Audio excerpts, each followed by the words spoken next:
মুন্সিগঞ্জের গজারিয়া উপজেলা নির্বাচনে কোনো সন্ত্রাসীরা কেন্দ্র দখলের চিন্তাও করতে পারবে না।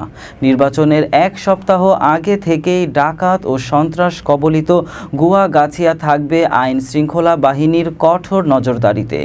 আপনারা নির্ভয়ে ভোট কেন্দ্রে যাবেন, পছন্দের প্রার্থীকে ভোট দিবেন এবং শান্তির লক্ষ্যে আমাকে আরও একবার নির্বাচিত করুন। গজারিয়া প্রতিনিধি সোলাইমান শিকদার জানান, আজ সকাল 10টা থেকে নির্বাচনী গণসংযোগ এর অংশ বিশেষ গজারিয়া উপজেলার গুয়াগাছিয়া ইউনিয়ন এর বসুরচর, ভাষারচর, দত্তেরচর গ্রামে নির্বাচনী প্রচারণায় গণসংযোগ ও লিফলেট বিতরণ শেষে এসব কথা বলেন উপজেলা পরিষদের চেয়ারম্যান প্রার্থী মোহাম্মদ আমিরুল ইসলাম। তীব্র তাপদাহ রোধকে উপেক্ষা করে গুয়াগাছিয়া ইউনিয়নের প্রত্যন্ত অঞ্চলের সকল ভোটারদের দাঁড়ে দাঁড়ে লিফলেট বিতরণের পাশাপাশি কুশল বিনিময় ও মত বিনিময় সভার মধ্য দিয়ে সারাদিনব্যাপী গণসংযোগ করেন তিনি। এ সময় গুয়াগাছিয়া ইউনিয়নের সর্বস্তরের মানুষেরা তাকে ভোট দেওয়ার আশাবাদ ব্যক্ত করেন।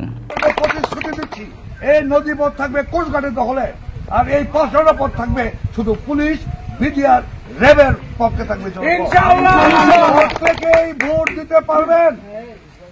নির্বাচনের 7 দিন পরে, 7 দিন আগে সন্ত্রাস বলতে কোনো জিনিস গজারিয়া উপজেলায় থাকবে না।